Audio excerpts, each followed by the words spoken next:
aqui. E eu, como médica, ginecologista, obstetra, como sexóloga, como atuação na área de sexologia, eu penso que eu atendo todo dia, numa cidade tão grande como a cidade de São Paulo, eu atendo todo dia mulheres que têm vergonha de ter nascido, que têm medo de não poder viver e são tristes por não saber morrer. Essas mulheres que eu atendo todo dia são mulheres muito parecidas com as mulheres que se perdem no labirinto da mamografia. São muito parecidas com as mulheres que morrem de morte evitável, de morte materna, de violência doméstica, de câncer de colo de útero. E essas mulheres, hoje, vão estar conversando sobre a questão do câncer de colo de útero, sobre o câncer de mama, sobre câncer de intestino. E quando nós falamos de câncer de mama, nós estamos falando de muitas mulheres, porque nós temos muitos casos novos de câncer de mama. Temos também de homem, mas é menos. Então, quando nós falamos hoje de câncer de mama, o câncer de mama, ele impacta as mulheres porque ele vai falar sobre a questão dos diferentes papéis que nós temos, dos aspectos físicos, dos aspectos psicossociais. Porque a mama, ela tem uma representatividade para a mulher, que ela vai ter essa representatividade do que a mama, dos diferentes papéis, dos papéis da feminilidade, do papel da sexualidade, do papel da maternidade. Então, muitas vezes, quando a mulher tem a notícia do câncer de mama, o câncer vai aparecer, vai alterar em qualquer etapa da curva de sexualidade humana. A notícia de um câncer vai afetar o desejo, vai afetar a excitação, vai afetar o orgasmo, vai afetar a dor. Agora, quando nós falamos de mama, nós temos que pensar nos aspectos específicos que acontecem. Na fadiga, na secura vaginal, na dor à relação, no ganho de peso, que muitas vezes acontece com o tratamento, e a imagem corporal. Como é essa imagem corporal? O que significa mama para a mulher? O medo dela não ser atraente. Como é que significa a autoestima dela diante dessa notícia? Como é que ela vai ressignificar esse papel da sensualidade, do erotismo e da parceria? Então, os diferentes estudos hoje falam sobre a sexualidade, sobre a questão do erotismo e sobre a questão da maternidade quando nós falamos de câncer de mama. É lógico que cada mulher vai vivenciar de uma maneira singular. Ela vai significar e ressignificar. E como que essa notícia vai significar dentro dos impactos negativos e dos impactos positivos?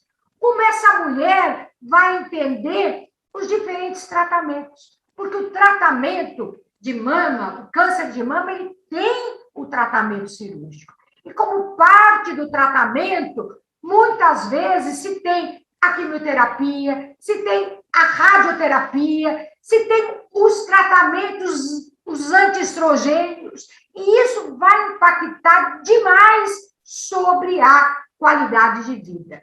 O desejo, como é que essa mulher vai ressignificar? Então, quando nós falamos do tratamento cirúrgico, qualquer cirurgia vai alterar do ponto de vista da estética dessa mulher, esse corpo que vai modificar. Agora, quando nós temos a notícia do câncer, como é que vai ser o medo da morte, os transtornos emocionais, essa nova conotação, o despertar para a vida, como é que essa mulher vai aprender a viver com esse novo corpo? Como que ela vai reconstruir essa sua autoimagem? Então, o desejo pode ser alterado? Pode. Essa mulher ela vai poder apresentar uma diminuição da libido. Ela vai poder apresentar uma diminuição da lubrificação, da sua excitação, e isso vai significar também dentro da sua parceria. Como que são os parceiros? Nesses anos todos como médica, eu percebo a maioria das mulheres, diante de uma notícia do homem com um problema de saúde, ela fica junto ou ela abandona? E a maioria das mulheres, elas ficam juntas ou são abandonadas? Então, existem diferentes estudos mostrando que quase 40% das mulheres, elas sofrem um abandono da sua parceria.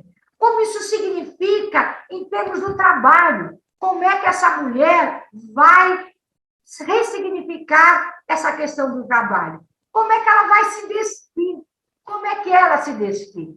Então, como é que antes era esse relacionamento? Então, nos trabalhos aonde essa parceria ela existe, isso é mais fácil de ser mantido. Como é que é começar tudo de novo? Como é que é enfrentar uma quimioterapia, enfrentar uma radioterapia? Esses tratamentos, como é que ela vai trabalhar com a questão da atrofia vaginal, dessa ressignificação da sexualidade? Essa mulher que muitas vezes ela não se despe, como é que ela vai se despir para esse novo parceria? Então, quando nós falamos para essa mulher a importância desse papel do companheiro, do parceiro, será que ela vai conseguir ter esse novo companheiro para conseguir falar para ela das fases do tratamento? E nós, profissionais de saúde, diante de uma notícia como é o câncer, há espaço para se perguntar da sexualidade? Tem que ter esse espaço. Nós temos que perguntar, será que diante de tantas coisas que vão acontecer na vida dessa mulher, nós temos que perguntar como é que é essa consulta, como é que é o acolhimento, como é que são as rodas de conversa, como é que essa mulher vai falar desse corpo que se modifica. Então, a partir do momento que a gente traz esse assunto dentro de uma associação como essa, discutindo esses diferentes papéis, isso já é extremamente importante, porque às vezes o médico profissional de saúde tem dificuldade para falar sobre a questão da sexualidade, principalmente no tempo, como tem que falar tanta coisa, como é que ele vai falar da saúde, dos tratamentos? Então, essa questão da imagem corporal tem que ser colocada. Essa questão, a mulher, ela se olha, ela se examina, ela se toca. Nós temos trabalhos que, muitas vezes, os nódulos de mama e os cânceres de mama são encontrados no autoexame, que essa mulher se toca. Então, como é que essa mulher vai se tocar novamente? Criar essa nova forma, ela estimular outros pontos, que são os pontos erógenos. Essa mulher tem que entender que ela é muito maior do que a doença, porque quase sempre esse corpo que se modifica, a ciência, a medicina, ela tem um olhar que muitas vezes a doença vem na frente da pessoa. Então, a pessoa, tem que ser vista como um todo, porque a planta é a planta inteira, a flor é a flor inteira, porque a mulher, ela tem que manter o perfume, mesmo quando ela não tem mais pétalas. Não existe ter vivido. Viver é um verbo sem passado. As mulheres precisam de ser rios aos quais não faltem a outra margem. Então, esse significado dela entender a corporalidade. Nós temos que entender, mas e se eu tenho um parente? A gente tem que saber que 10 a 15% só dos cânceres são considerados familiares. A grande maioria dos cânceres, eles não são relacionados com essa familiaridade. Então, essa mulher, muitas vezes, ela vai ainda ter culpa, ela tem culpa. E, às vezes, também a falta do conhecimento. O que é primeiro grau? Primeiro grau é filha, é mãe, é irmã. Então, essa questão da mulher entender que quando ela tem, eu tenho um caso que eu conto, que eu passei, que uma paciente que ela teve o diagnóstico de câncer de mama, e ela estava no retiro, com a parceria, e foi todo um esquema para contar para ela ia para esse retiro, e aí foi todo um esquema para contar para ela do resultado, a gente combinou, e aí quando ela veio desse retiro, ela me falou, Fátima, o meu companheiro ele não deu conta. Sabe por quê? Porque ele falou que eu me vitimizo. Mas quem que é o paciente? Quem que teve a notícia? Então, essa mulher, ela muitas vezes se sente culpada por duas vezes. Então, nós temos uma questão de gênero, temos uma questão da história pessoal, temos a questão da história familiar. Muitas vezes, em alguns grupos raciais, você valoriza mais essas histórias. Esses fatores de risco que hoje existem, que é o quê? Menstruação muito cedo, menstruação tardia, essa questão de desmistificar a questão dos fatores de risco, porque você vai dizer para uma mulher ter filho antes dos 30 anos, hoje as mulheres elas querem outras conquistas, então essa maternidade mais jovem, como é que vai fazer essa proteção? Uso de pílula, a terapia de reposição hormonal, falar demais sobre o fator de proteção, que é a questão de hábitos alimentares, a dieta, o alcoolismo, o cigarro. Então, todas essas questões que vão, inclusive, interferir para outros fatores de saúde, não só o do câncer de mama. Outros cânceres vão ser modificados e outros fatores de saúde por adotar hábitos que possam ser hábitos mais saudáveis. E hoje nós temos também determinadas legislações que foi do grupo por movimento de mulheres, o movimento de profissionais de saúde, que garante às mulheres que possam fazer mamografia a partir de 40 anos. Nós também temos leis também que protegem que as mulheres possam poder fazer uma cirurgia que possa ser uma cirurgia que seja de reconstrução, se isso for possível. Isso faz com que essa mulher possa viver melhor. Então, esses ganhos que foram acumulados ao longo desses anos não aconteceram por acaso, porque a sociedade ela é extremamente dinâmica, e são movimentos como esse, o Outubro Rosa, como essas aulas, como esse espaço de consulta e de roda e de conversa, que faz com que essas mulheres possam ser mais donas das suas histórias e possam ser transformadoras das suas histórias. Porque o câncer de mama, ele vai ter efeito sobre essa sua sexualidade. E nós temos que falar sobre a adoção de determinados métodos, como é que vai ser a terapia de reposição hormonal. Essa mulher que tem um câncer de mama, ela não vai poder fazer a terapia de reposição hormonal, mas ela pode fazer uma hidratação, ela pode fazer uma fisioterapia, ela pode ressignificar todo esse espaço da sua sexualidade e pensar, principalmente hoje, que nós temos um número significativo de mulheres que se curam.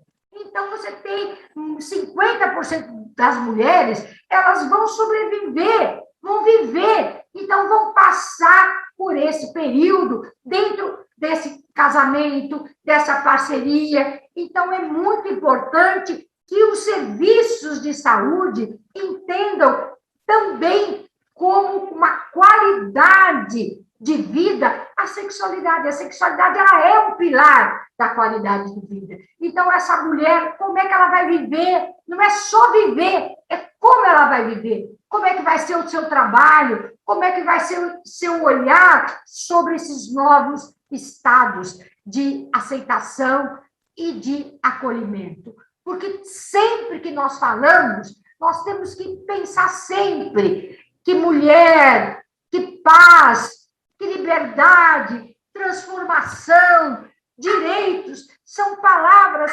sagradas demais para ser ditas só com o corpo.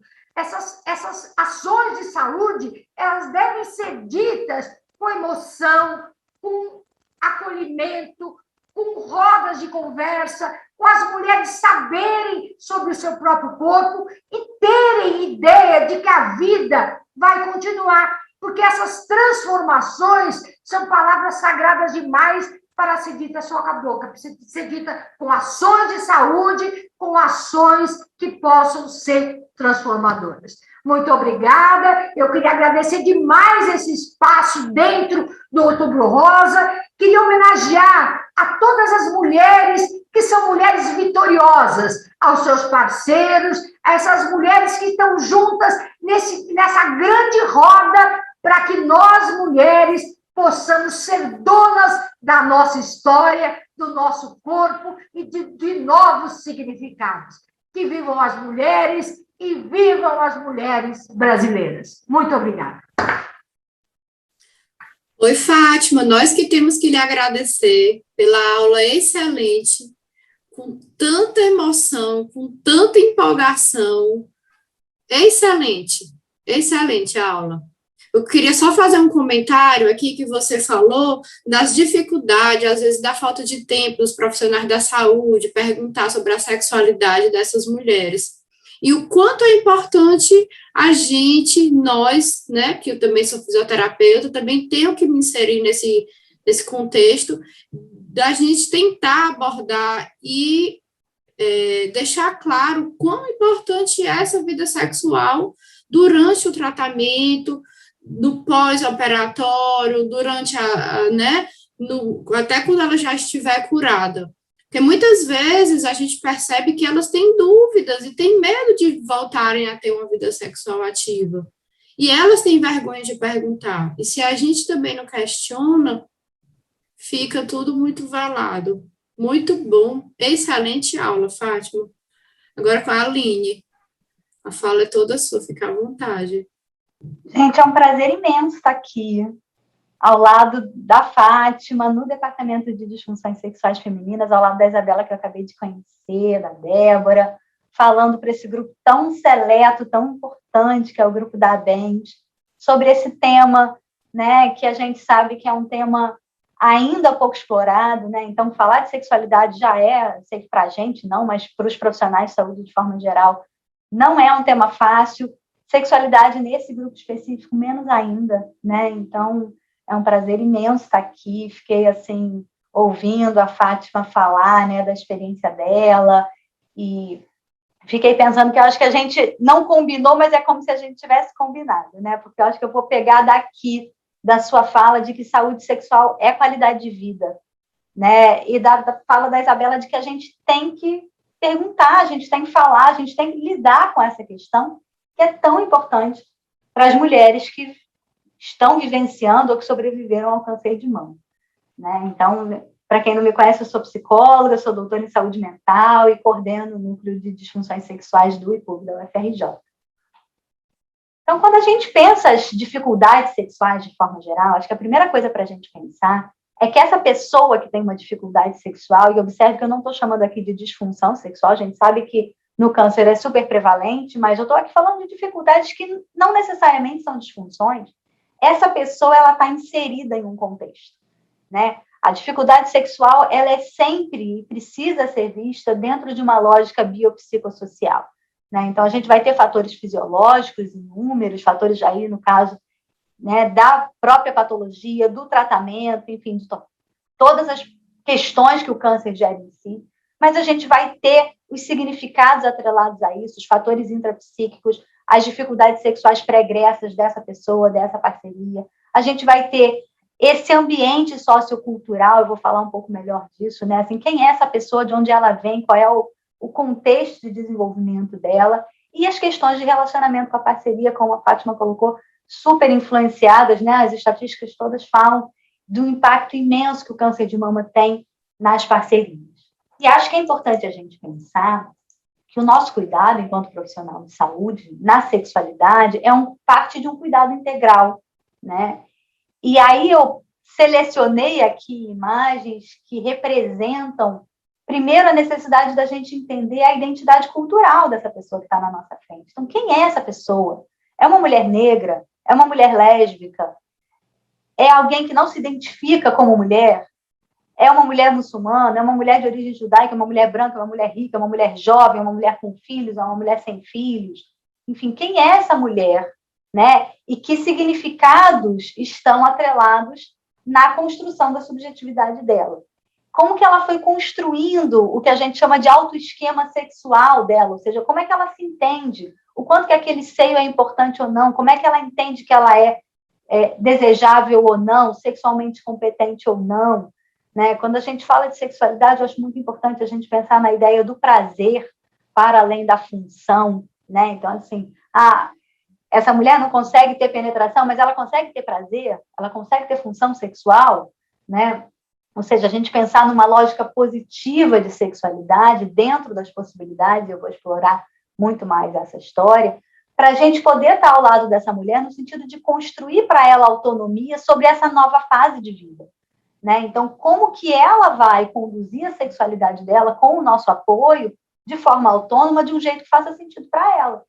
E o que eu estou dizendo aqui nada mais é do que o princípio da prática baseada em evidências, né? A gente vai unir a melhor evidência disponível com esse olhar individual para aquele paciente para promover a autonomia de como que ele vai fazer com aquilo, o que ela, no caso, vai fazer com aquilo, para gerar bem-estar e qualidade de vida.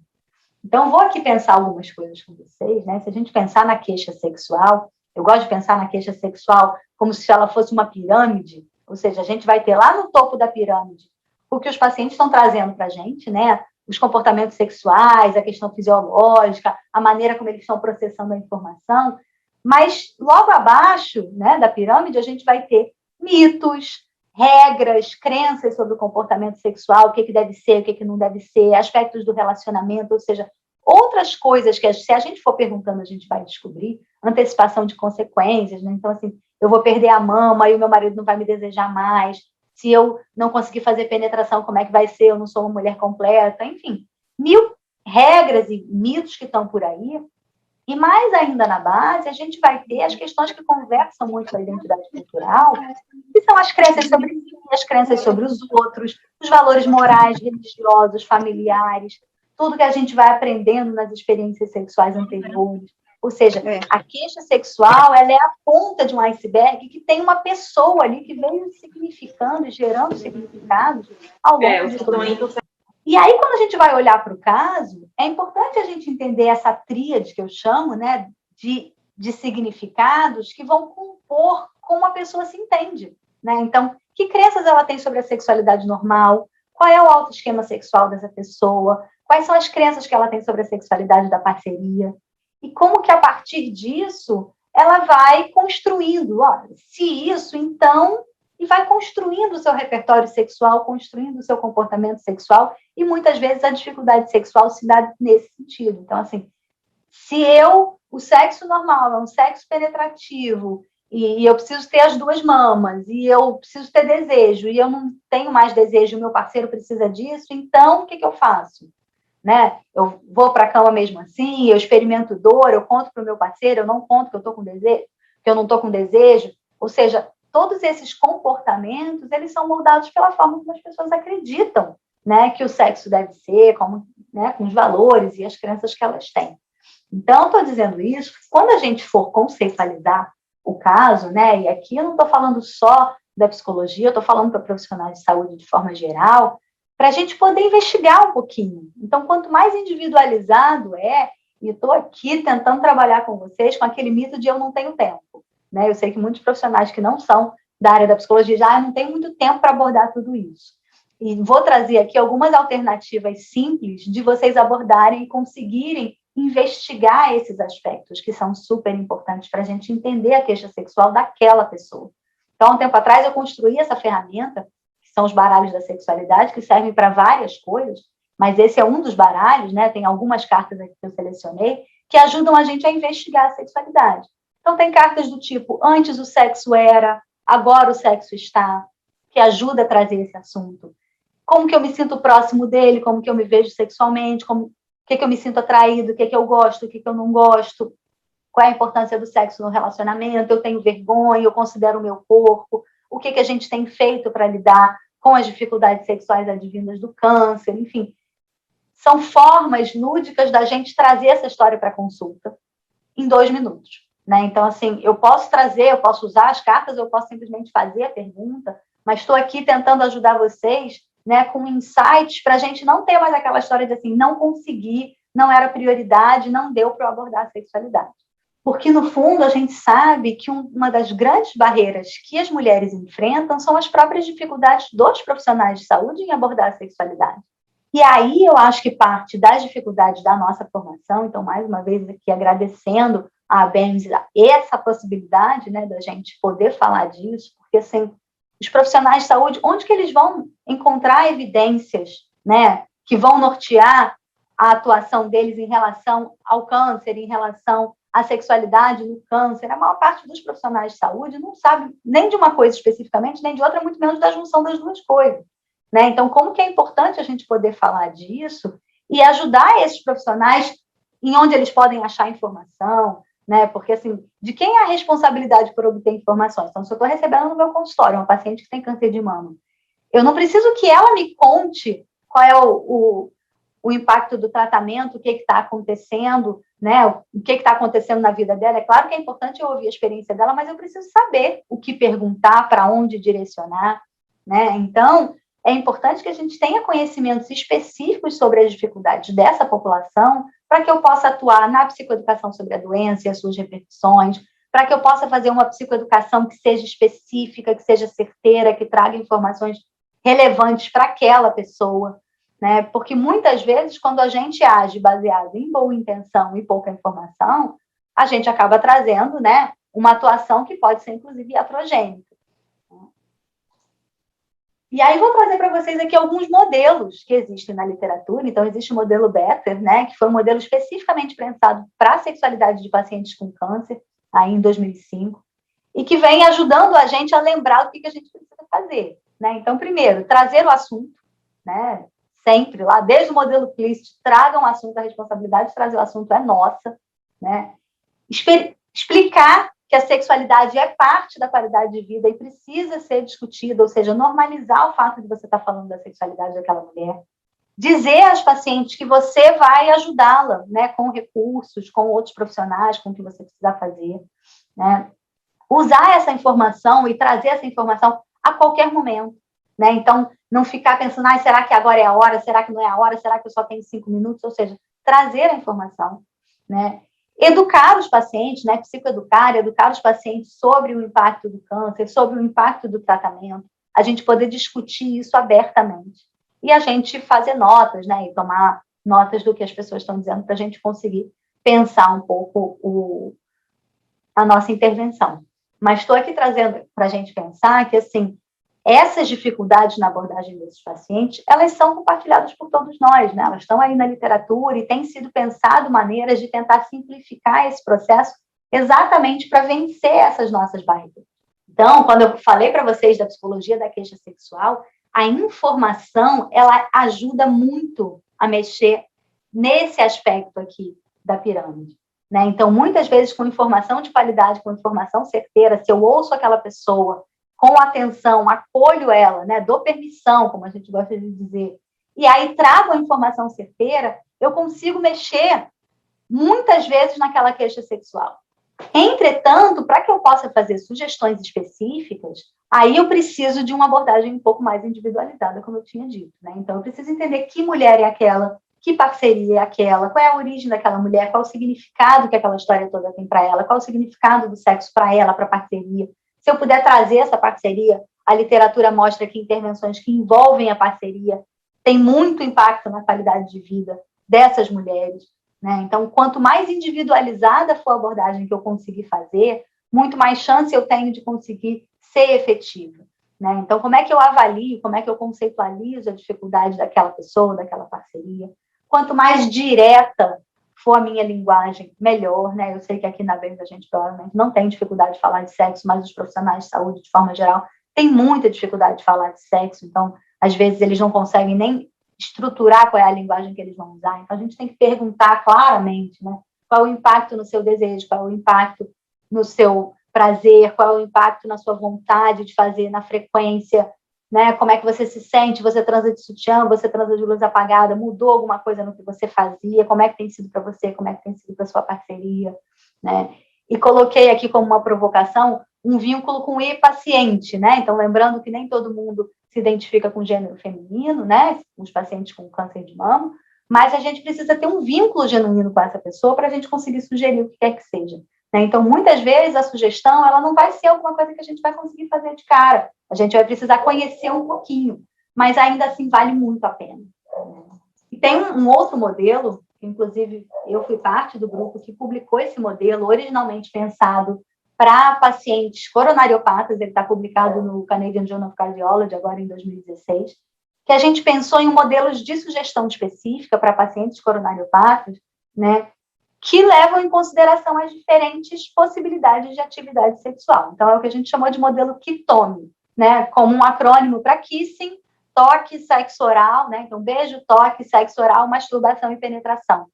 Ou seja, no caso dos pacientes coronariopatas, mas isso vem sendo, né, aplicado, tem uma colega, a Glaucia Corrêa, que tem aplicado isso aqui na Rede Dor, no Rio de Janeiro, na Sociedade de Mastologia, ela tem trazido as possibilidades de aplicação do modelo Kitome em pacientes com câncer de mama, inclusive amanhã eu vou fazer uma live com ela, 7 horas da manhã, quem quiser assistir está convidado, né? E ela vem testando a possibilidade da gente usar esse modelo como uma forma de fomentar a intimidade, o prazer, o contato sexual das pacientes com as parcerias, né? Então, assim, eu não posso fazer penetração, mas eu posso fazer masturbação, eu posso masturbar outra pessoa, eu posso receber masturbação, eu posso receber sexo oral, eu posso, me sinto confortável, eu tenho vontade de tocar, de beijar, de sentir o corpo do outro perto. O que eu me sinto confortável de fazer, o que eu quero fazer e como que a gente pode ir estratificando essa nossa sugestão. Então, a gente vai precisar caracterizar, né, essa atividade sexual que está sendo feita. O que tem significado fazer sexo na atual condição para essa pessoa, para a parceria? Como eu falei, bem especificamente, a posição, a duração, as situações, os comportamentos sexuais, quais são os desafios práticos, quais são os medos, que muitas vezes tem medos que vêm de mitos, de crenças que não são verdadeiras. O que as pessoas de fato têm feito, mesmo que seja não tem feito nada e não tem falado sobre isso, a gente precisa trazer essa história, né?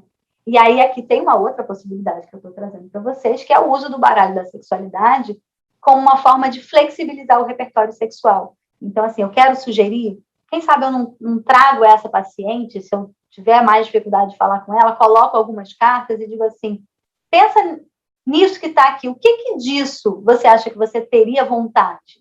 O que disso a gente pode incluir no teu repertório sexual? O que estava presente antes? O que você acha que é possível estar presente agora? O que faz sentido? Né? E aí, claro que a gente vai selecionando, eu trouxe aqui algumas, mas são inúmeras cartas, eu trouxe aqui algumas, para a gente pensar aí possibilidades, né, de individualizar um pouco essa intervenção, e a gente seleciona quais que a gente acha melhor, e aí traz como uma forma de puxar conversa, de ir naturalizando o falar de sexo no nosso setting. Então, para concluir, né, lembrando que o sexo é um elemento muito importante da qualidade de vida, do vínculo conjugal. E, gente, a gente sabe que qualidade de vida, vínculo conjugal, impacta a morte e mortalidade dos pacientes, né? Então, é disso que estamos falando, tá? Que manter a vida sexual é desejável. E quando eu falo de vida sexual, eu falo de diferentes níveis de atividade sexual, intimidade, prazer, e não apenas de sexo penetrativo, né? Isso deve fazer parte do aconselhamento das atividades cotidianas. Isso é parte da nossa tarefa e do cuidado integral, tá? Quanto mais individualizada for a abordagem, melhor, né? Entender uma vida sexual que seja seguro e possível, mesmo que algumas adaptações precisem ser realizadas, e claro que vão precisar, né? e a gente poder pensar no aconselhamento multidisciplinar. Então, eu fico muito feliz de estar aqui nessa mesa multidisciplinar para a gente poder conversar um pouco sobre as possibilidades aí da vida real. Muito obrigada mais uma vez, foi um prazer estar aqui com vocês. Obrigada, Aline, pela sua fala. Foi muito boa, enriqueceu bastante nossa mesa. Muito obrigada por ter aceito o convite também. Achei muito importante essas ferramentas que você trouxe, o baralho, né, da sexualidade, muito interessante, até para a própria paciente poder entender o que é que está acontecendo com ela e poder explicar melhor, né, organizar melhor essa demanda, essa queixa, para a gente poder ajudá-la melhor. Esse último artigo também que você mostrou, né, das coronopatas, os Kitami, também bem interessante e totalmente aplicável a nossa realidade das mulheres com câncer, né, para poder trabalhar a sexualidade e ela voltar a ter essa vida sexual ativa sem medo, na verdade, né, porque muitas delas a gente percebe que ainda tem medo, né, de voltar a ter uma atividade sexual. A fisioterapia também vai ter um papel muito importante nessas mulheres, né? A grande maioria apresenta uma atrofia vaginal importante, não é aconselhável, na verdade é contraindicado a terapia hormonal. Então, a fisioterapia entra como um fator importantíssimo, né, como um tratamento importante para tratar essas dispareunias, alterações de desejo, da excitação. A gente vai poder trabalhar nessa musculatura de assoalho pélvico, trabalhando nessa consciência corporal, consciência perineal, trazendo, como a Fátima já falou, essa percepção dessas mulheres para outras áreas, né, erógenas, uma vertente, né, uma das coisas que a gente trabalha bem na fisioterapia, assim como alteração postural, né, muitas delas com a mastectomia muda muito a postura, né, e essa postura de retração, né, uma postura mais cifótica, uma tentativa de uma proteção, de defesa, e a gente pode atuar também nessa correção postural, né, esse empoderamento dessa mulher e despertar outras áreas do corpo. Eu queria ver se tem alguma pergunta, se alguém quer perguntar alguma coisa com as meninas. Fátima quer colocar mais alguma coisa? O enfrentamento, a gente vê muitas mulheres, muitos casais, na verdade, que precisam se reinventar, né, para lidar com sexualidade, quando muitas vezes nunca tinham parado para dialogar sobre esse assunto, né, e quando vem um diagnóstico e um tratamento, né, de um câncer, é que muitas vezes esses casais param para pensar sobre isso. Quer falar um pouquinho sobre essa questão, Aline? Acho que entra mais na tua área. Porque, às vezes, a gente tem, né, uma prevalência muito alta de disfunção sexual na população, né? Ou seja, é muito provável que uma mulher que tenha câncer de mama já tenha alguma queixa sexual de base, né? A gente sabe que os casais raramente conversam sobre isso. Então, o câncer chega para agravar uma situação, evidenciar uma situação, né? Não estou dizendo que é assim para todo mundo. Mas, às vezes, a gente tem isso como um fator de agravamento de um quadro que já era vulnerabilizante para aquele casal. Né? Pelo contrário, a gente pode pensar que quanto mais resiliente for o casal, ou a parceria, ou a pessoa, né, do ponto de vista da sexualidade, o que eu estou chamando aqui de resiliência sexual? De possibilidade de adaptação, de flexibilidade, de comunicação com a parceria, né, de repertório sexual diversificado. Isso me dá resiliência para atravessar esses momentos, né? Então, esses fatores anteriores, muitas vezes, vão impactar o prognóstico, o quadro em relação à sexualidade que a gente vai encontrar, com certeza. Com certeza. Muitas vezes já é algo que já vem, né, Aline? Mas só com o diagnóstico, só com o tratamento, que aquela queixa, né, que aquela dificuldade realmente vem à tona, digamos assim. Mas às vezes já é uma coisa que já estava ali guardada, né? Fátima, quer colocar alguma coisa? Também sempre a gente coloca, né? Aquela mulher que já está tendo uma parceria, está dentro da atividade sexual, e aquela que está só. Como é que é começar uma história depois do câncer de mama? Será que esse câncer vai voltar? Será que o meu cabelo, como é que vai ficar? Como é que vai ficar esse meu corpo? Como é que é esse recomeço? Porque agora, se a gente criar esse espaço de leitura, porque essa mulher, muitas vezes, se ela já está sozinha, ou se ela não tem parceria, é quase como que ela pusesse um fim da possibilidade dela ter uma parceria. Agora, a questão da sexualidade, dela entender que ela é muito além do que a vagina, ela é muito além do que a mama, ela entender qual que é o órgão maior dele, o cérebro, estimular outros pontos de prazer e de satisfação, de fantasia. Então, isso que a gente vive dentro de uma sociedade muito heteronormativa, muito penetrativa, muito vaginal. Então, romper com esse modelo é sempre uma ousadia, que só se consegue com uma leitura multidisciplinar, com diferentes profissionais. A Lia perguntou se no SUS nós temos esse tipo de acompanhamento de terapia de casal.